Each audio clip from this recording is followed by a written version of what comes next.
in Missouri. She attended Ladue, Horton, Watkins High School. She received her BA in psychology from Texas Southern University, Houston, Texas.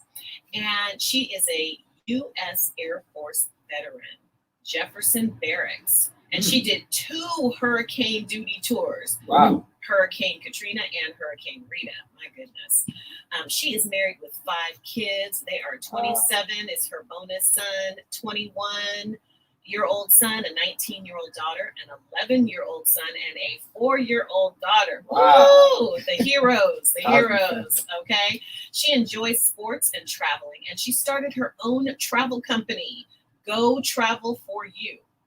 Her hobbies include learning how to trade stock. That should be everybody's hobby, y'all.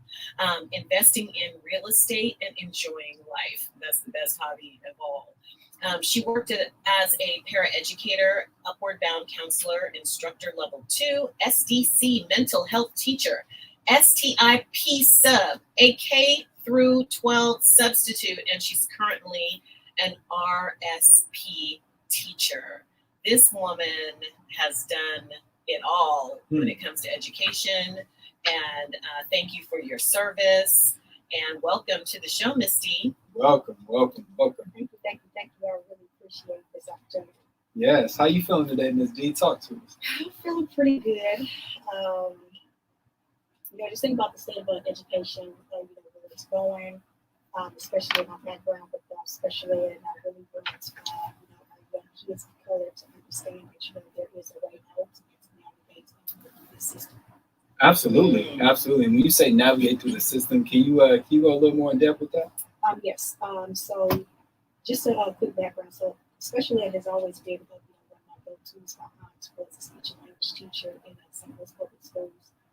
And when I was in high school and even junior high, I did a lot of volunteering with Special Olympics. And I noticed that students, with disabilities were kind of like put like in the back of the school or the back of the class for kind of like outside line. Yeah. And so I looked at, what can I do to have our kids' voices, be heard, make them better advocates for themselves. So when I went to college, I got hooked up with the program, and it was really like inner city kids of color. And I just had a blessed opportunity to mentor students that didn't have a voice, right, but they were able to show me that they were like awesome singers and artists and writers. And so I just kind of like honed that skill. Yeah. Went to the military, came back home, got hired, with special school district. And my first high school that I worked at was actually school that Nelly attended. So his high school and my high school were rival high school. Shout out to Nelly. And it was just, I got a chance to see everything, being in a special ed class, being in a self-contained class, being in an inclusion class, working in a transitional type program. But all the kids looked like my sons and my daughters. And I was like, there's something wrong with this picture. I stayed there for a while. I was like, I need to do something different. So I started working at elementary school, literally like right down the street from the high school. And I worked on K through 3 speech and language. And again, those classrooms were like my son, they looked like my daughters. And I'm one of those teachers where I try to bring out the best in the kids. Yeah. I don't accept failure, as an option. We have to work through it. We have to power through. A lot of times I'm up to 12, 1, 2, 3 o'clock in the morning, just trying to figure out what I can do to get my kids over that hurdle to pass. Yeah. And so an opportunity came. I wound up coming out here. And I'm like, yeah, all my my background, my skills. I'm for sure going to get a job, but that didn't happen. And I wound up, only being able to work at NPS school. And this NPS school, again, these look like, my kids. What's NPS? It's a non-public school. So that's basically where if you cannot perform, function, and maintain and handle a public school, they send you to a non-public school. Oh, like continuation school? No, it's different. It's totally different. Once you get to a non-public school, it's really like no other options. Oh, wow. And so Yes, and so my students typically they age out of public school. But a lot of this, was due to behaviors, and a lot of could just be classroom management. And so one of the things that I was able to do with my military background was to come in with some structure in the classroom. And I literally had the worst of the worst, Wow. Of the students. Mm. And when teachers and other staff would come to the classroom, they'd be like, "You the same kids." I'm like, "Yeah, they are." Well, what did you do differently? We talked to them. I talked to them about real life things. Build relationships. Yes. And that's key. We used to chase kids down to East Ball. Because Wow. the kids were behaviors. We used to chase kids, to the bus stop. Yeah. That Arthur and seminary because the kids, just didn't want to be in school. But then I started doing different things with them. Like, all right, come on, let's go down the park. Let's go take a hike. Let's do a barbecue, out in the park. Let's go out and play, kickball. Let's go out and play dodgeball. Just let's go play basketball. Right. And so I connected with the students, through sports as well. And where? I'm so sorry. Go ahead. Did those ideas come from more your military background, or was it something just your imagination? It was a little bit about Uh-huh. I would ask the students what are some things that they're interested in, and then I would compile that list, and then as a group, we would decide on what we were going to do. One year we went to the movies. But what I told them was the only way that we're going to go on campus to go to the movies is, number one, you have to show me that you know how to maintain in the classroom. You have to show me that you can maintain when you go outside of the school grounds. We learn how to read the board schedule. We learn how to read a schedule just for going to the movies. We also learned about how much does it cost to go to the show. If we got 12 kids, how much we're going to be spending. So it was a lot of functional life skills that were embedded into the This episode really speaks to me because I was one of those kids that I feel like got misplaced within the school system. No way. And as I was in elementary, it's so interesting. A lot of, my ethnicity is Black and Hispanic, right? But my name is predominantly, if you look at it on paper, it's a Spanish name, right? And it was so funny because when I was in elementary around, I think it was the 3rd or 4th grade, right? The teachers came to my parents and was like, "Hey, I think we need to put Mario, aka Cat, into a ESL class, right?" And my parents were like, "Well, what's ESL, right?" They're like, "English is a second language class, right?" And they're like, "What? Why would you think he needs English as a second language, right?" Yeah, seriously, this is a conversation that happened. They were like, "Well, he's a little behind and he's not up to par in class and this and that. He needs English as a second language." Wow. And their first thing is like, "But all he speaks is English. Why That's would the first language? that's the first language? Wow. Yeah, that's the first language in the home."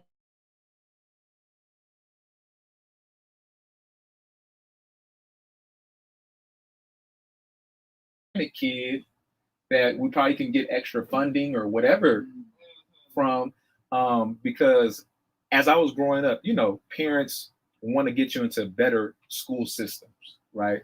So the school system that I eventually started to go to was a predominantly white school, right? And it was one of those things. It was a culture shock for me, and then I can see how I started to get treated differently, being one of the few Black or Hispanic kids in the school, And I feel like a lot of times kids don't have a voice, If your parents aren't advocating for you and really on top of their due diligence with the teachers, the principals, and everybody that's within the school, then the school's going to do whatever they want to do, Right. Well, and a lot of it has to do with the comfort level of the teachers in a lot of the public schools, because as a social worker for all those years, a children's social worker for all those years, what I had people requested a lot was for a lot of my kids to be on medication.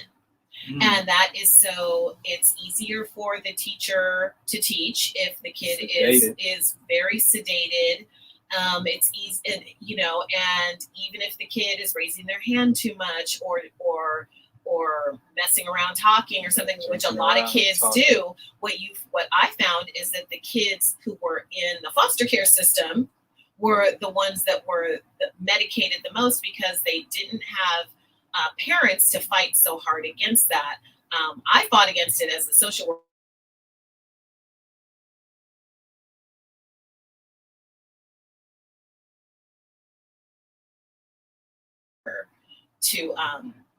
To teach, and those kids and a lot of those kids didn't have advocates, and the teachers are great. The teachers are doing everything that they can, and then you've got the school psychologists and all of this other stuff. It can be really, really challenging. That's why I was so interested in what Miss Dee said about how she created this kind of way of dealing with her students.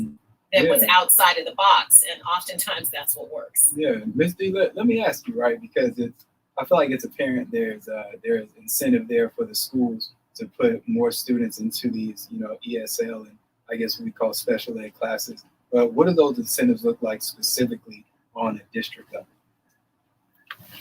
On the district level, you have your junior class, so that's like the least restrictive environment. That's where you want all of your kids in. But the more you outsource students into programs, more money gets paid out for those students. So based off of what Kevin was saying, they have what's called the Matthews effect, or the hobby encourage parents. Not a big biblical reader, you need to read the book of Matthews because it talks about that Matthews effect. That you can Google Matthews effect. Typically, kids fall through the crack by third grade. So if you're not on track for reading and grade level, and I learned this when I was in Texas. And this was right around the time that George Bush was running to become president. Number one or number two? Number two. Okay. A lot of the schools in Texas were ranked as what they call these blue ribbon schools. But those students at those schools had moved around. Either they left the district, transferred, they dropped out of school. So when you start to crunch the numbers, it looked like those students were doing really well, but in actuality, these kids were not even in school. Oh wow! And so what they started doing was building jails in Texas. So every time you swipe your credit card, your MasterCard, your Visa, your Discover, it was going towards building prisons because they knew that by third grade, if you wasn't on a reading level by the time you graduate, they already had a place for you. Yeah. So I knew that back in '94. That this is what they're going to be doing. Yeah. And so that's why you see a lot of these workers say like that project was a pipeline because they know if you fall through the cracks, it's hard to if you don't fall into their mold. Exactly. So it's important for parents to not just advocate for your students, but you need to know what they're learning in the classroom. You need to talk to the teachers. One of the strategies that worked when I was back in St. Louis was that our school district partnered with social services because they saw that students were failing, parents wasn't showing up. And so one of the things that they did was social services and the district partnered together. If parents were getting daycare assistance, if they were getting food stamps, if they were getting housing, they was cutting all of that. Wow. Like, we're giving you these services, but you can't have your kid come to school. We just going to shut it down. And that woke a lot of these parents up to say, I need to get myself together. And because my kids are going to be the reason why I'm not getting a lot of these services. Right. So that seemed to work really well. Came like here, they was like, we can't do it. I'm like, all it takes is for one district to say we need to have an intervention. It's no reason why you got a housing complex directly across the street from school and kids can't even walk across the street from school. Wow. That doesn't even make sense to me. And so parents need to advocate. Show up to parent-teacher conference. Show up. Let's talk about that parent that that single parent that has to work 2 jobs to keep the lights on. Oh man, at least 2 jobs. And California, and doesn't maintain a relationship with the teacher, doesn't know what's going on in the classroom. It's just like, oh, yeah. Well, because the parents get overwhelmed. It's overwhelming, especially if you're a single parent without enough help, or you're working. This in California, we talk about a lot how expensive it is to live here. You have to have a job and a side hustle, or 2 or 3 side hustles, or whatever. And so it does. You do trust your children in the school. You trust that they're being taken care of. And that's what I'm saying. So at that point, when you're working to survive and you don't have that time to spend at the school or with your kid, what kind of conversations would you give to that parent at this moment to like signs to look out for? That the school system might be is not putting them in the right program. Well, I'm glad you said that, because I was actually that parent before I got married. I worked 2 jobs. I worked a full-time job at the school. I worked a part-time job at the university. And then I had another part-time job because I was in the military. So really I had like 3 jobs. When did you sleep? Right. I found, time to sleep. But I also was at the school too. Because I did not want my kids to fall through the cracks, especially my 2 older kids. So when my older son is in college now, they wanted to put him in special ed in kindergarten. I said, absolutely not. Like, you're not putting my kid in special ed. What was the reason for them to even? Not sitting down. Right. He wasn't, behavioral issues. Yeah, he wasn't aggressive. He was not, non-compliant. Right. He just, worked at his own pace. And then there was like a little girl in the class that was from Russia, and he was always like doing something to her. There was one teacher who said, you know what, let me work with him. Trying to figure out what's going on. And she called me up to let me know exactly like what she observed. And she was like, can you make a doctor for me? Absolutely. I'm taking all suggestions. So when I actually took him to the doctor, I found out he had a little bit of sleep apnea. So I would take him to school. The minute I picked him up, before I even got out of the school, he was knocked out asleep. We only stayed 5 minutes away from the school. There's no way he should be sleeping, snoring. So then they did a couple of batteries of tests to find out that they were going to remove his tonsils and put the adenoids back. He also got his eyes checked and found out that he needed glasses. And after I got all of that done, we found out we moved out here. He took a gait test and was one of like 4 students out of 20 something that tested for like a gifted program. Wow. But I was an advocate because I didn't want him to be labeled or misdiagnosed, because once you get labeled or misdiagnosed, it's like hard to felony. get that off your school records. And off your mind. Mentality. Yeah, it's not coming off those records. You can stop it. Yeah.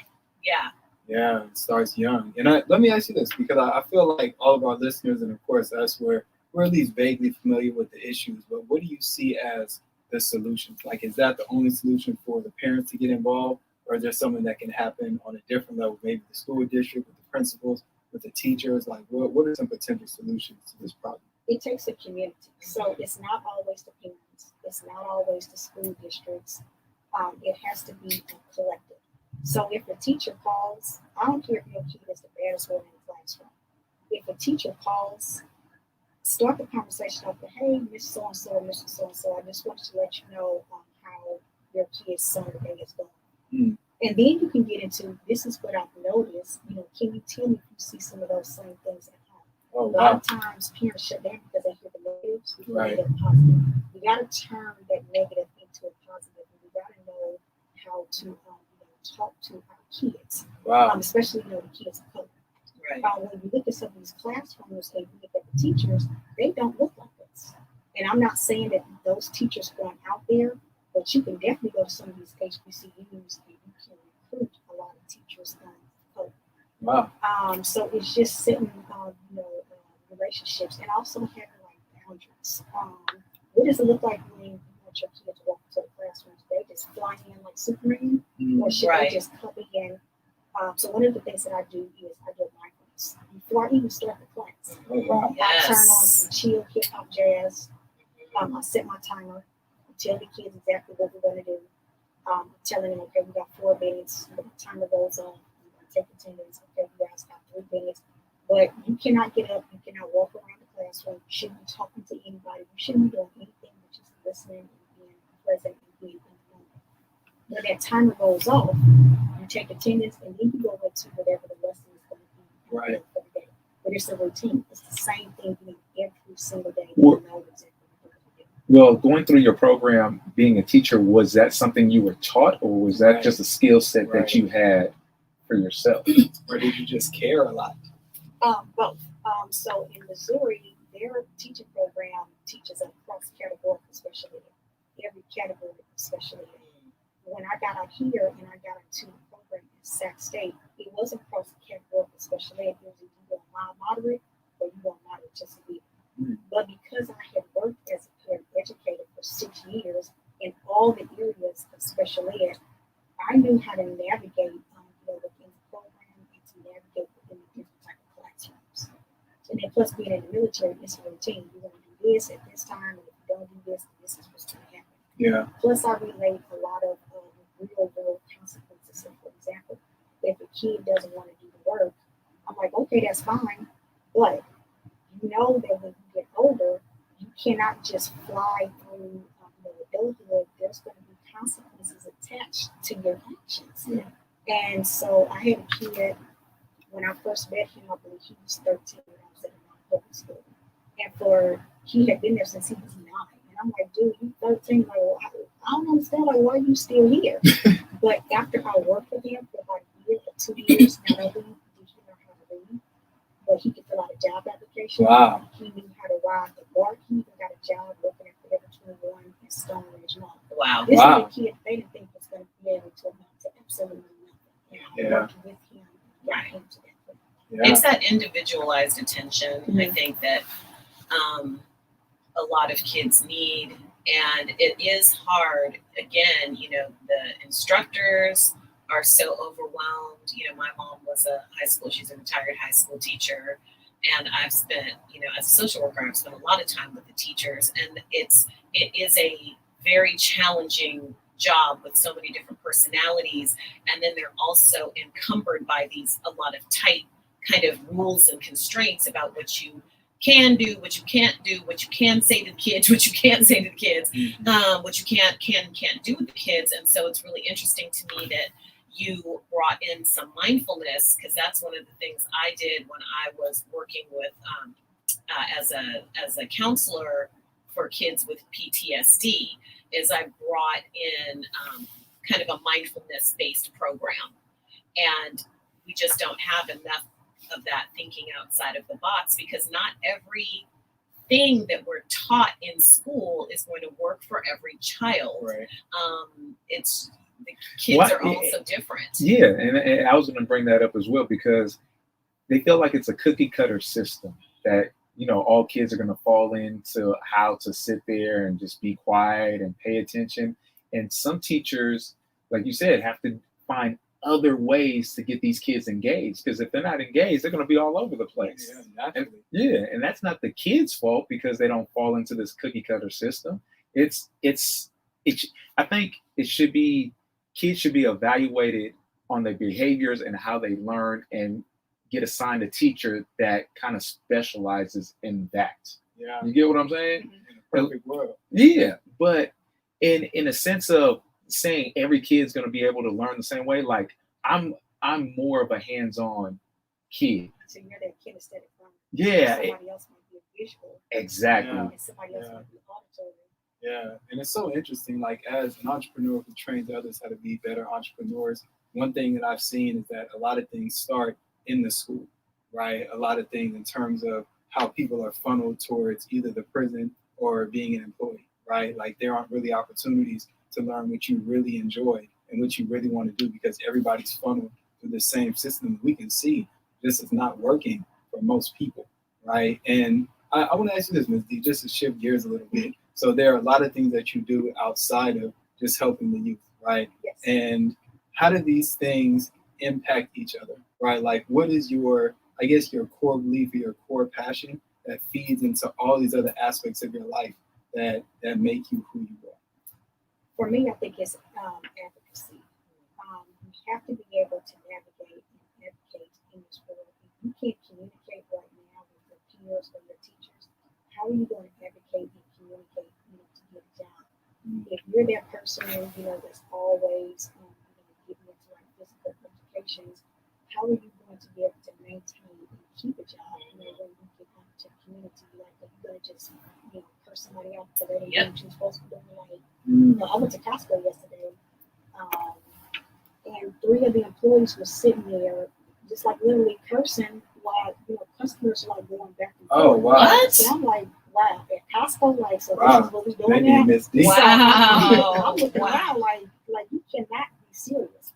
And the Wow. crazy part was it didn't even faze him that customers were walking by. Right. And these were like young, Hispanic guys, and they're using the N-word. I'm like, Oh, what? man. This is a Dave Chappelle skit. What? I've seen more and more of that. You know what I'm Oh saying? my gosh. I was at, what was it? Whole Foods, actually. I was at Whole Foods, Infamous boy. and the cashier and the bagger were having a conversation like I didn't even exist, talking about a whole bunch of random stuff that you would say that wasn't work appropriate, right? Wow. But basic skill sets and just being able to observe and know, it's a time and place for certain things. Appropriateness. Yeah. Appropriateness. But is there a lack of fear amongst some of these young folks? Because I was terrified to lose my job when I was younger. Absolutely. I mean, because I wish I would have come out my mouth in some kind of inappropriate way and lose my job. I wasn't trying to do that. Right. There's Goodness. no fear to anything. And I was listening every Sunday. I usually follow Bishop Sapp on Instagram and Facebook, and he had a guest pastor. And the first thing this pastor said, he's like, "There's some spiritual warfare." He said, "We deeper than is demon deception." Basically, he said, people get offended about the wordless things, and so he said you have to be mindful now of how you talk to people, how you act around people, because people are just like fly off the hinges. Cancel culture. That's so true. Or if you're too harsh on the kids, people will say, "Well, like, why are you yelling?" So his students say, "Why are you yelling?" And I said, "Make that make sense to me because I actually have to see." Right. Like, Right. there was no like yelling involved. Right. Because I actually You to tell me what to do. Exactly. So I'm reading Matthew 24, I'm reading Exodus 12, I'm reading different scriptures, because whatever spirit, whatever's going on, I don't want that coming into my household. Right. I don't want that coming against my kids. Yeah. And so I'm just going back to the basics and just reading. So like I said, parents, you have to stay in your kids. You have to stay on school. I don't care how tired you are. Tell them to send you a text message. So I communicate in different ways: text message, phone call, email. However you need to get hold of me, I'm there. I've had a student that was actually a prostitute, and when I had my youngest son, I was actually on maternity leave. And the mother called me and said they picked my baby up in Turlock. What do I need to do? She said, "I know you're not at work." I said, "Call me when you get to Juvenile Hall, and I'll be there." And I actually found somebody, to watch my youngest son, and I met the parent, at Juvenile Hall, and I got on her. And I was like, absolutely not. Like, I should not get a phone call about you doing something that you never need this is doing. She came back to school, and she was like, "I'm sorry, Ms. D." She was like, "I don't know what I was thinking." And I didn't get on her, but I let her know that I'm going to be here. Like, whatever you got going on, I'm going to be here. And to this day, I still have my kids calling me, asking me for, recommendations, different resources to use. So I'm like an open book of, resources that we need. I know in previous episodes, Ruby, you've talked about once kids get picked up, how they can continue to get taken away. The system continues to take people's children from them once they get into the system. Well, so on the juvenile level, like the if they're headed towards juvenile hall and something, I don't know about that level, but if they're taken in by CPS, let me backtrack on that. If the parent has lost one child, via CPS, has had one child removed from them and then permanently planned into another home, a foster home or wherever, relative or whatever, then the system will continue to track you. If you are in the hospital and your name it pops up in the hospital computers and stuff like that, or they see or the hospital personnel see your name, hospital social worker sees your name, that you've had contact with CPS, then they'll call CPS, and so then that child can get taken. I have one former client who I'm still in touch with too after all these years. She has had all 4 of her children removed from her. Wow. At this point, and they just keep coming. They'll keep coming for her. And I have advised her, and I'd advise anybody else where this has happened 1, 2, 3 times, to not have babies in that county anymore. So we're going to take a quick break. You're listening to KGPC 96.9 FM Oakland and streaming online at www.kgpc969.org. This is the Anything Can Happen show with Kenya Asa, Quasi Dreams, and your man Cat Fitness. If you haven't been tuned in yet, stay tuned because we're talking about how to protect your kids within the school system, y'all. Yes, absolutely. Absolutely. Ms. Dee, it said in your bio that you own a travel company? Yes. And tell us a little about that. So when my daughter was in high school, she was running on a travel track team. We would always go to local track meets. And a former colleague was like, I went to Vegas. I'm like, that's funny. I was in Vegas too because my son was playing a football game. And another colleague said, "Here, I'm gonna give you this business card. You might be interested in this travel company, so I'm gonna check it out." And my daughter and I decided, to start this travel company. So the GO is spelled like the French GO, like the Barracks. And because if I would have known this when she was traveling, I would have did it a long time ago. And so we started the travel company basically to kind of give us a way of being able to travel. My youngest son plays travel baseball. He was on the team that went to Hanford. And the baseball coach was like, only made travels for 2 nights. But they wanted to win, so they had to keep playing. And the coach was like, I don't know if I'm going to be able to get a run. I logged into my travel site and booked him a room at the same hotel that he just stayed at. With all his taxes and fees included up front, he spent way less than what he was paid for the hotel room. So what I'm doing is, trying to get people that want to travel. You can look at flights. Because normally if you book a flight, you think, my ticket is $99, and then you hit go, then it throws in all your taxes and everything. Well, what our travel site is, what you're paying up front with all your taxes and fees before you even select pay. It's not just for flights, but it's for rental cars, it's for hotels, the whole 9. And so what I also did was told her, she's in college now, I said, take some business cards with just to see, but we just starting off, just trying to grow.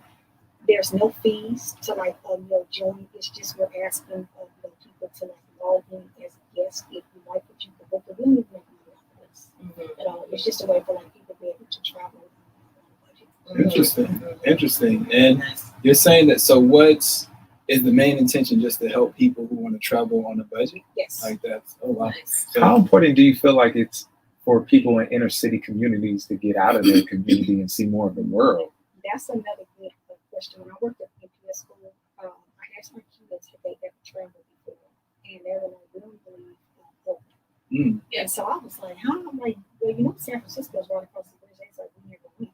Wow. And so a lot of my 6 years that I spent at the public school was getting kids outside of the Oakland area. We took a field trip to the buffet in Fremont. It was like, we never went out here before. We all went on today. We on what bus stop are we going to get to the bar? What train we get on? Where do we get out there? Where do we walk to? And so we went to Haven, we went to Fremont, we went to City, we went out to San Francisco. And I really think if we get our kids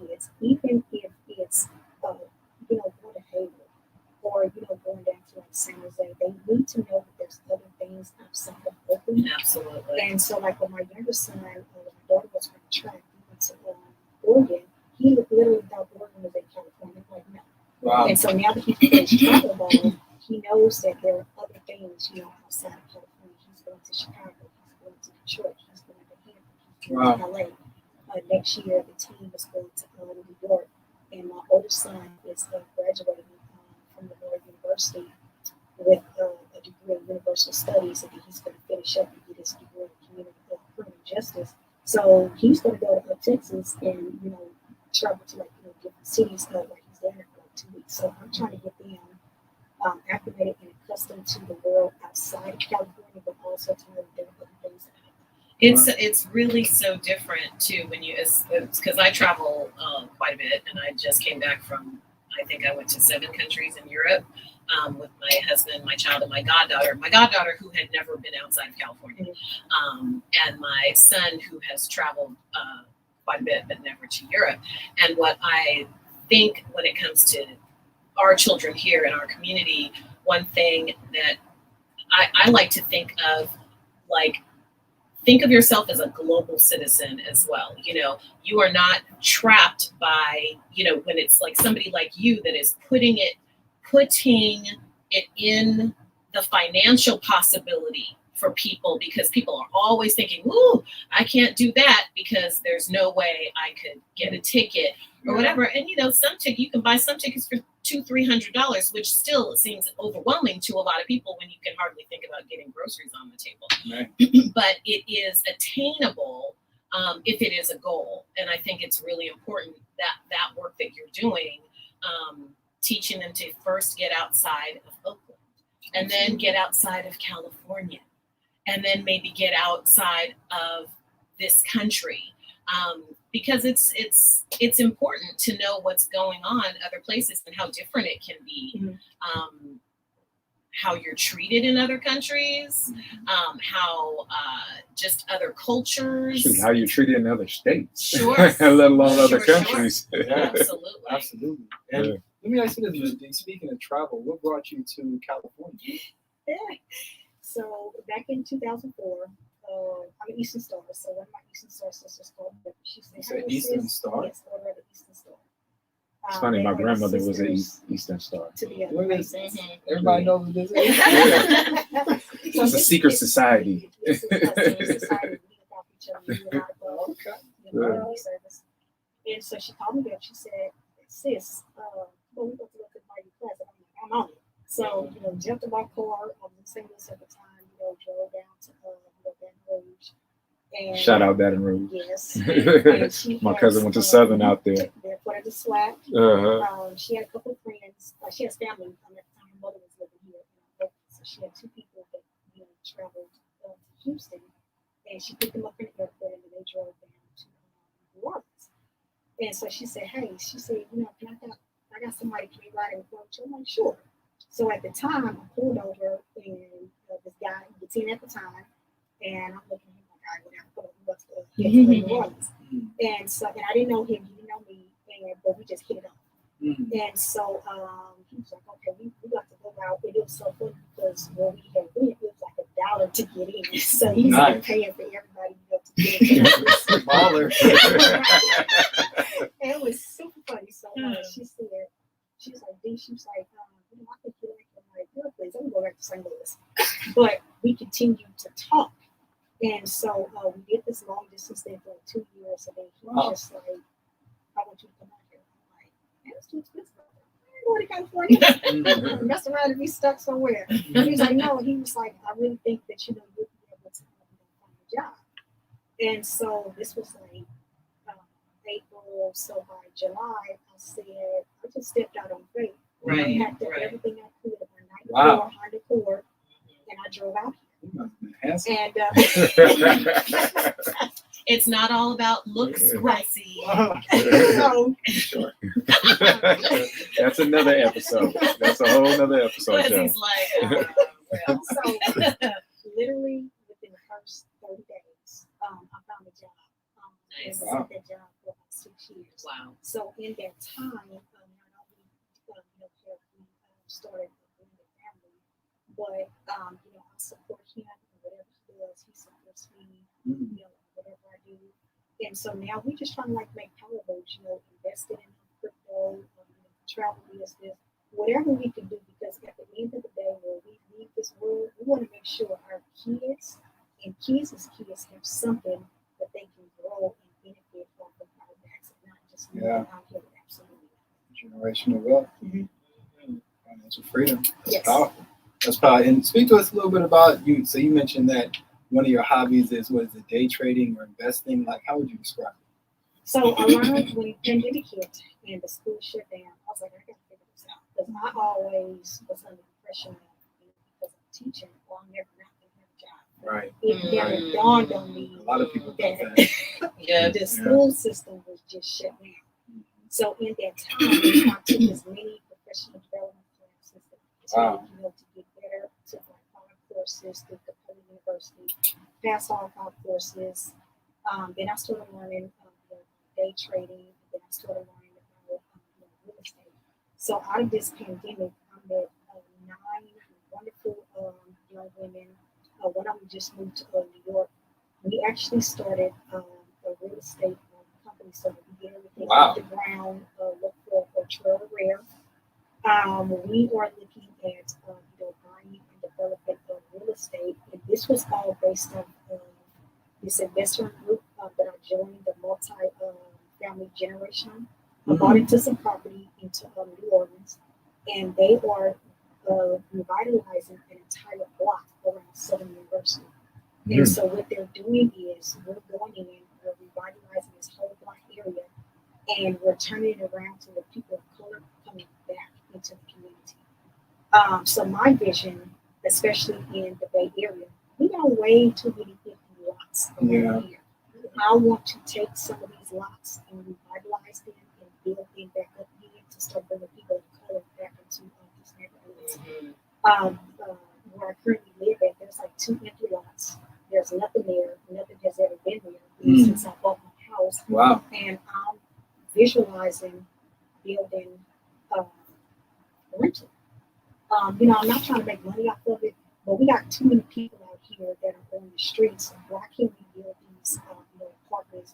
The easiest thing is to do like container homes and drop those containers, because the weather resistance regardless of like what type of weather you're in, and just start building you know, some of these lands from the ground up. Absolutely. Absolutely. It sounds like you have a lot going on right now, but what's next? Like, what do you see as being the next step in your journey? The next step is I'm working on my master's in education through Watkins University. It's all online program.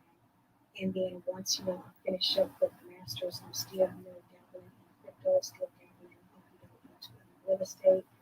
But the main thing is, you know, advocating, you know, for the students, you know, for the parents. My younger daughter, she was in a program because she had a lot of help, but like if you see her now, she's just a ball of energy running around every good time. Well, when she got ready to start kindergarten, a lot of parents didn't know what to do. And I was like, how come we haven't been researching like the schools? Because they didn't know the steps and the process you know, to go through. And so I said, if you got any parents, you know, that need some help, you know, give my information, you know, parents can reach out to me. And it's just, you know, falling on deaf ears. So now I'm to the point where I'm word of mouth. So I navigated the can't from colleague, you know, working on some other things. So like if any parent needs me or don't know what to do, like I'm there. I might not be able to like give them the straight answer, but I can tell them what they need to do. Quick question, Ms. D. Yes. So I feel like, have you ever thought about creating like a workshop for other teachers, how to navigate in the classroom? You know, because only one person could do so much. But if you teach other people to duplicate the system that you created and how it's impacted the youth for the better, it could be, you can have change throughout the country.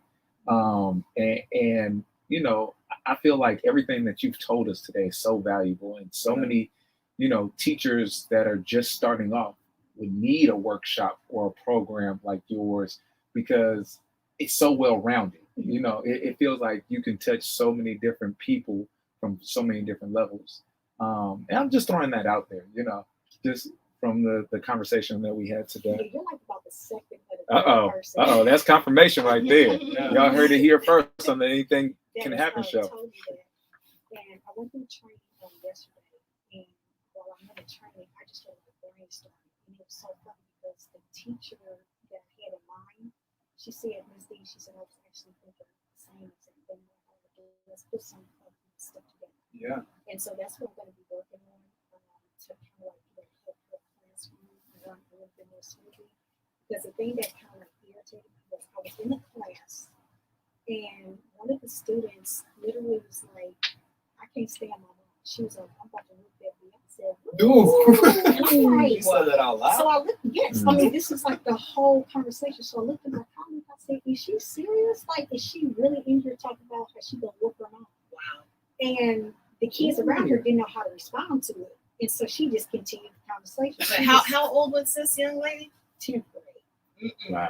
Wow. And so I'm like, if she's 15, thinking about her mom that way, just imagine what else she's going to be doing. Yeah. And so then I was just like, I don't ever recall thinking about saying some stuff like that. You know, Not out loud. definitely not out loud, but Yeah. not even to think of it.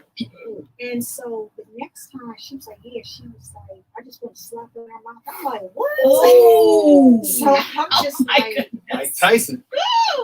so then I was talking to my colleague and said, we're going to change some things, you know, the next training stuff, you know, when we start school.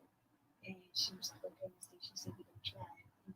See how it goes. But we got to change the thought process. These kids, Yeah. they have too much power and they can say and do whatever it is. And Yeah. that's not the case. And where does that come from? Like, just from what you've seen, like, where was that shift where the youth feel so empowered? I Like, think was parents aren't creating boundaries Mhm.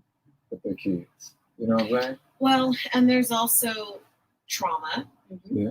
You know, we don't know from the outside looking in what's going on inside of anybody's house ever.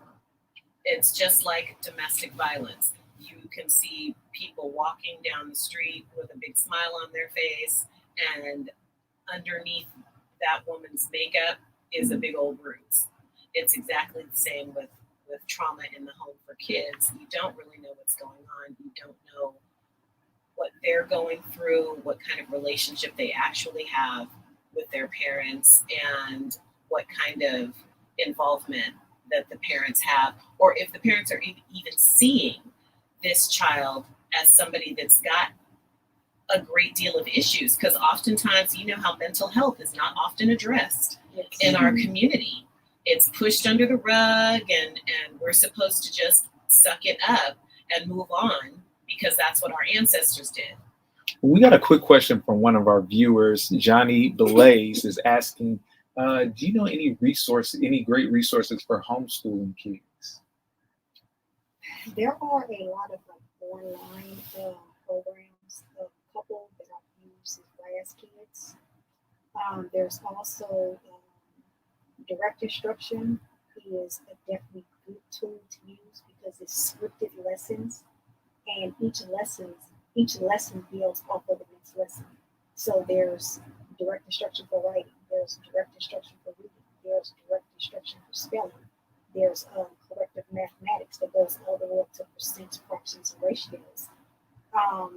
And those curriculums have been around for a long time, and I've used them, and I have seen great turnarounds with the students. Okay, there you go, Johnny Blaze. And also, Johnny Blaze, I homeschool my child and have done so for the past 4 years. And sometimes I go to Khan Academy. I like Khan Academy. Mm-hmm. I also like education.com for certain worksheets and things like that. If I'm teaching my child something and I just need some worksheets to go along with it, I do like education.com. And then depending on the age, also will determine what program. Sundog is really good. So SUN is really good for like mathematics for younger kids. During the pandemic, they really rolled out a lot of these online programs, so like teachers get an idea of like what those programs work. Always try to go with like the free programs or trial, and then if you like it and you want to invest into it, I would say go there also. Yes. Absolutely. I meant to ask this early in the conversation, but I've written down maybe 7 or 8 things that you got going on simultaneously. And it seems like you're handling them pretty well. But I want to ask, like, where do you get the energy to commit yourself to all these things, plus being a wife, plus being a mother, plus being yourself, right? Like, where do you find the energy and the passion to commit to all these activities? My mentor, when I was teaching, when I first started teaching in addition, recently just passed away. It's crazy because I had just talked to her on a Saturday. We were laughing, we were talking, we were having a good time. Talked to her like 7:30 that evening. I got an email on the Wednesday that she had passed away. I'm like, no, like this can't be.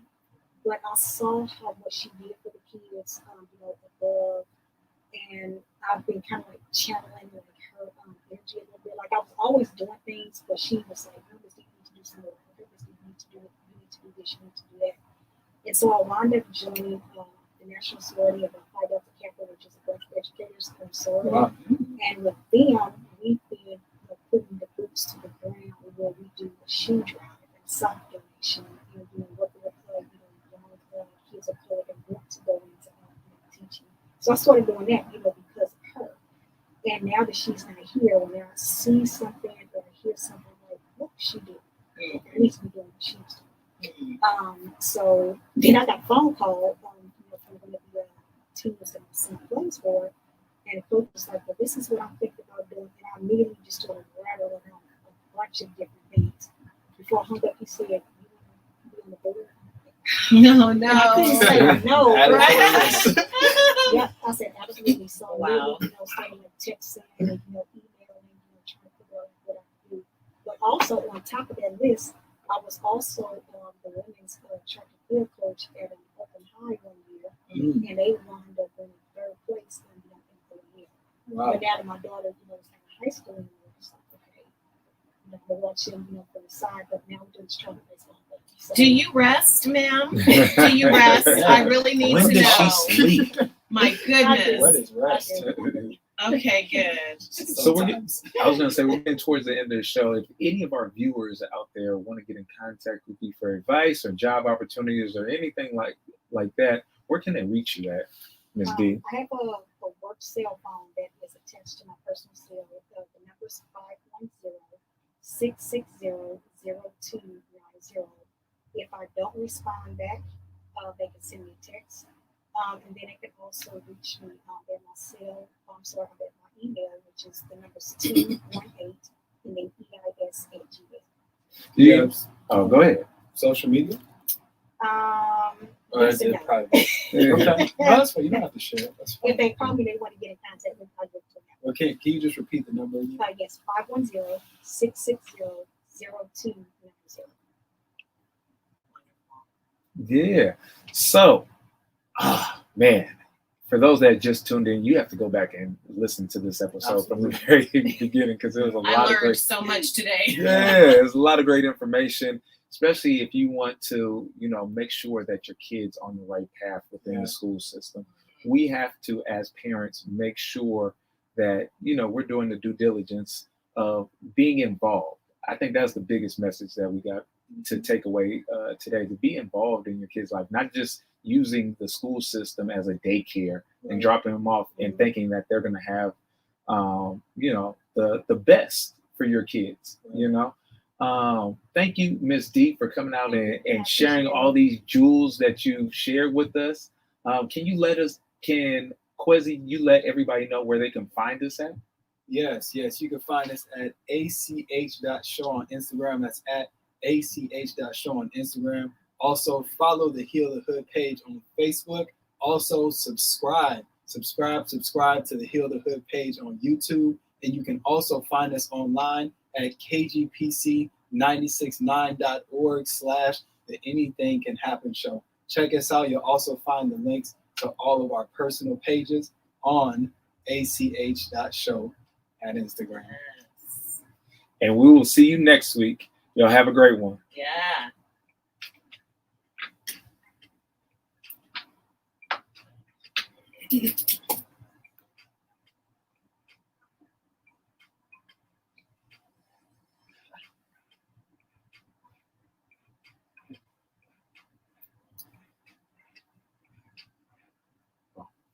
Okay, And- you good? Yeah, Okay, we are good. That was amazing. that was good. Yes, it was. My goodness. That was good. Yeah. Let's do. We gotta connect. Yeah. Yeah, we do some great work today. Love what you're doing. Mhm. Yeah, I love what you're doing. Look at you. Yeah. Yeah. Thank you. My apologies. I choked on chewing gum. Chewing gum. It was so good. And I started choking and I couldn't stop. Oh my gosh. Oh my gosh. So What happened to Felicia? She passed out in the hallway. You don't hear me. Oh, we hear a big old thunk thunk. Felicia hit the ground. Wow. That was so good. That was so good. Thank you so much. Let's get a picture. Yeah. Yeah, we're gonna get a promo. Oh yes. Yes. Do you mind sharing your Instagram with us? Yeah, Your I'll social share. media? Okay. You mind if we tag you? Do you notice anything? Are you guys all on the do not call list? Because I am. And I still get flooded with spam calls. Oh, It says yeah. spam. Yeah. Oh yeah, no. I'm Like on my phone, like when a spam call, Yeah, it says but I'm on spam the and do it not says, call list, meaning that you're not supposed to call me. oh, you know. right. Well, they don't. That's too much money in Yeah, there. they. I Yeah. know. Way too much money in there. We still don't call. Especially looking for lonely people, I guess. But don't call me. Mm. But I still get, and I block them every time. Oh yeah, me too. I just go in and It doesn't just help. block. They don't keep coming. Yeah, they just use another number. No, every time I get them every day. Spam likely. Okay, people. All right. So you'll have a seat right here, and then we'll stand around you. Yes. So I think the Facebook is Dee Tucker and IG. Oh, it's cold in here now. It is cold in here. You guys wanted the air. Well, at least nothing will grow. Yeah. Just trying to make it safe. I'm glad. You guys are doing that. I'm not trying to. Let me turn that on. I'm not trying to get anything for my trip to Costa Rica. Oh, Maybe we should do the promo first. you want to do the wrong one Yeah. first? Hold on. Felicia's still in there? Or you're gonna record? She's coming Well, back. she has to She's record just it on her turning off side, the so- air. And she says to hold it. Where to after this? I'm trying to go to West Oakland and see if I can check out some materials. Yeah, some some students chili. on my former school site. And then Yeah. Okay, you guys doing? What are we doing? together. We'll do the promo first. Are you gonna do that Yeah. first? Yeah. So, quick question. So, I went to go save. Now, if I hit cancel, it's not going to cancel the episode, will it? Or should I save What do you- it and then what do you- record What do you mean? Oh. for the episode? Save, No problem. Save it first? Save it first. Okay, I'm going to save it first. Today's date is EP season 1, episode 12. And then So how today's long? date. Costa Rica? 10 days. Okay. Who got you into Yeah. doing crypto and stocks and That investing? I, Was it just always something My My you sister-in-law. know? Really? I'm She excited works about that for, because I her, really, you know, after Oakland. Europe and all that And walking, she and I was just, like, I really want to sit by a I think pool this in is my really bikini with a But cocktail. then I was just like, And I don't that's feel it. like That's it. Yeah, we're gonna I'm definitely doing meet up with our real And estate so agent there was and see if she has some stuff she can show us. a place, you know, Instagram I want most of my that's time to be dedicated chilling to, and drinking. Right. But one of my sons, Where's the feedback coming from? Mhm. Something She said she made interfering with it. Yeah. She said a birthday didn't touch it. She said she didn't touch it. It dropped down. Yeah. But she said I'm still gonna stick with it. Yeah. Crypto is the newest thing that's coming out. Yeah, it Absolutely. is the newest. It- Absolutely. But then there's other things. That There's other it's things not besides crypto. regulated. It is not. Right.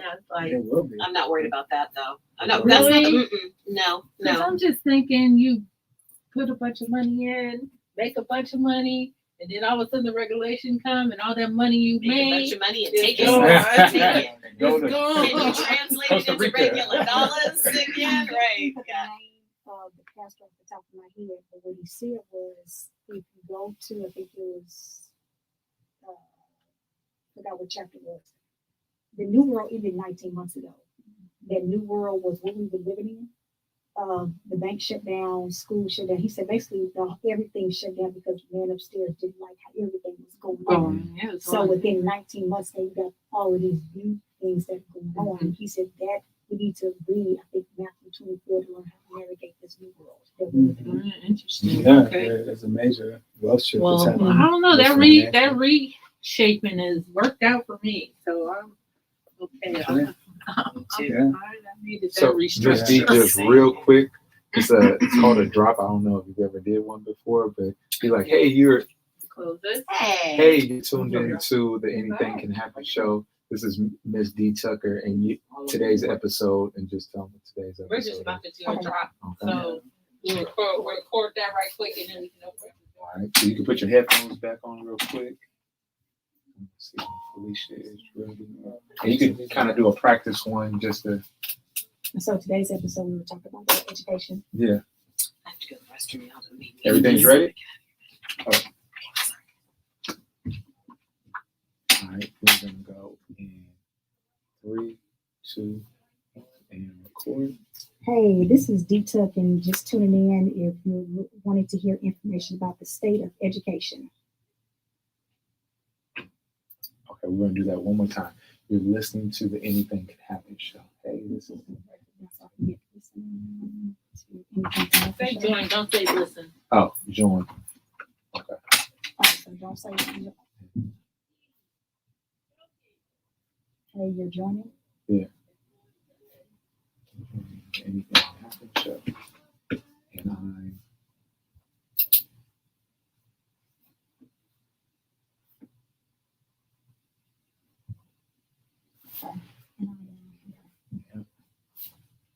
Are you ready? Mhm. Going in 3, 2, 1, and. Hey, you're joining the Anything Can Happen show. I'm Dee Tucker, and you're in for the state of education. What happened, Felicia? You wasn't recording? She didn't hit record on her side. All right, let us know.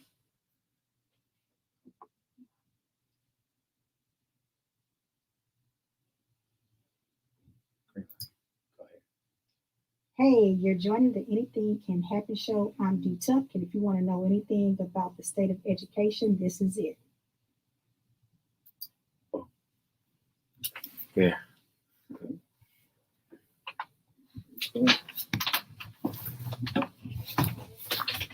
Thank you, Ms. D. Ready for the photo? Can we take it outside or something? It's a beautiful day today. Yeah, we can take it outside. Beautiful.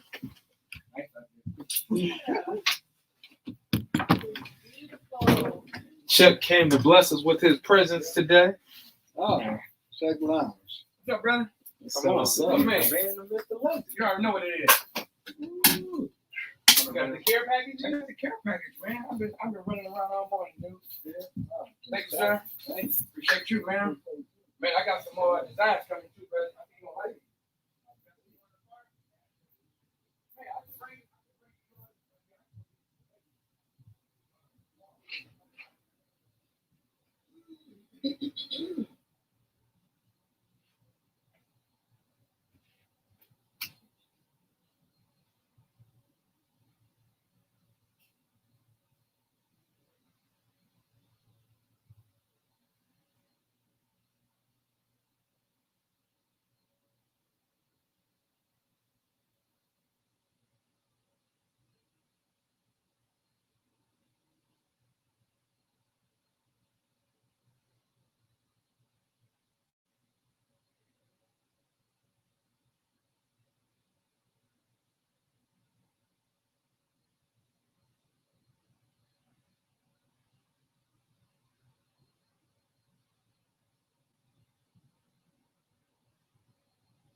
Got to turn off the computer. Oh,